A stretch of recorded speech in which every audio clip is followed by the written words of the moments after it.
Sidang Majelis Umum PBB kembali menjadi panggung drama politik tingkat tinggi. Kali ini, Presiden Kolombia Gustavo Petro membuat kejutan besar dengan secara terbuka mendesak penyelidikan pidana terhadap Presiden Amerika Serikat Donald Trump. Tuntutan luar biasa ini dilayangkan Petro terkait serangan yang didalangi pemerintah Trump terhadap kapal-kapal di perairan Karibia yang dituding membawa narkoba. Petro menuding serangan ini menewaskan belasan anak muda miskin, tak bersenjata, yang ia curigai banyak diantaranya adalah warga Kolombia. Petro menilai Trump harus bertanggung jawab atas tindakannya. Dalam pidatonya di New York, Selasa 23 September, Presiden Petro, yang negaranya merupakan produsen kokain terbesar di dunia, memberikan perspektif yang berbeda tentang perang melawan narkoba yang dipimpin AS. Serangan yang dimaksud adalah operasi militer AS terhadap 3 kapal di lepas pantai Venezuela, yang diklaim Trump membawa narkotika. Namun, Petro berpendapat bahwa korban tewas yang mencapai belasan orang adalah anak muda miskin yang tak bersenjata dan hanya mencoba melarikan diri dari kemiskinan.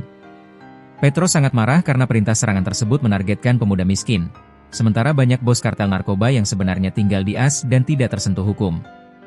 Ia kemudian melayangkan tuntutan hukumnya, proses pidana harus dimulai terhadap para pejabat yang berasal dari AS, termasuk pejabat senior yang memberi perintah, Presiden Trump, kata Petro dalam pidatonya. Tuntutan Petro ini muncul di tengah peningkatan ketegangan militer di Laut Karibia. Sebelumnya, pemerintah Trump telah mengerahkan 8 kapal perang dan sebuah kapal selam ke Karibia Selatan, pengerahan pasukan AS terbesar dalam beberapa tahun terakhir di dekat Venezuela yang dituduh Presiden Nicolas Maduro sebagai upaya penggulingan rezim.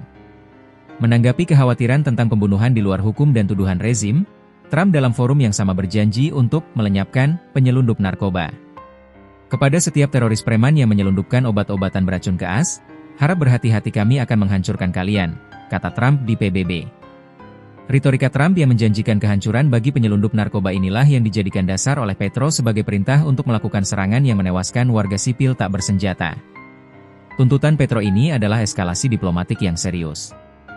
Ia secara langsung menyeret persaingan politik domestik AS, melawan Trump, kerana hukum internasional, dengan mengangkat isu tanggung jawab pidana atas tindakan militer di luar negeri. Langkah ini juga merupakan upaya dari pemimpin negara produsen kokain terbesar di dunia untuk mendefinisikan kembali perang melawan narkoba. Petro mencoba menggeser fokus dari masalah keamanan semata menjadi masalah hak asasi manusia dan kemiskinan, dengan menganggap korban serangan AS sebagai korban sistem, bukan kriminal.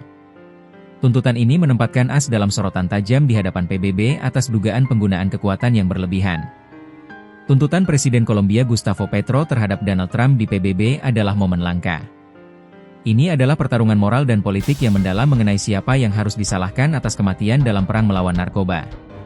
Di satu sisi, ada janji untuk menghancurkan penyelundup narkoba. Di sisi lain, ada tuntutan keadilan pidana bagi para pemimpin yang memberikan perintah militer. Menurut kalian, apakah tuntutan Presiden Petro agar PBB menyelidiki pidana Donald Trump akan mendapatkan dukungan internasional? Dan apakah ini akan mengubah cara dunia memandang perang melawan narkoba? Tulis pendapat kalian di kolom komentar.